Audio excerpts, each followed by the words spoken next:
হাসাচ্ছিস তাই হাসছি। আর তার সাথে আমি একটুখানি দই মিশিয়ে নেব, খেতে কিন্তু দারুণ লাগবে। খাবো টিফিন, আজকে খেতে খেতে একটু টিফিন খেতে খেতে একটু দেরি হয়ে গেছে, তো দই দিয়ে কলা দিয়ে খই দিয়ে খাবো। আর এই দইটা হচ্ছে খুব ভালো দই, আমাদের এখানকার সারথির দই, দারুণ খেতে। টক দইটাও যতটা ভালো খেতে, মিষ্টি দইটাও দারুণ খেতে। 2-3 মিষ্টি দই, কলা আর হচ্ছে খই, এরকম গরমের দিন এরকম টিফিন ভালোই লাগে। আর তার সাথে যদি একটুখানি মিশিয়ে দেয় চিড়ে, তাহলে কিন্তু ভালোই লাগবে, একদম চিড়ে মাখা হয়ে যাবে। এতে সরস্বতী পুজো সেই দধি কর্মা বলে না, সেই দধি কর্মা হয়ে যাবে। তো যাই হোক, দধি কর্মা না হোক, দই দিয়ে কলা দিয়ে চিড়ে দিয়ে খেতে কিন্তু দারুণ লাগে। আর গরমের দিনে কিন্তু ঠান্ডা ঠান্ডা খাবার খেতে হবে। আর এভরিডে কলা তো খাওয়াই উচিত, আর সকালে ফল রাখা উচিত।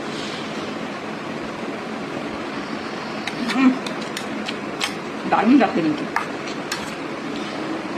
অসাধারণ অসাধারণ, ভেরি মাচ টেস্টি।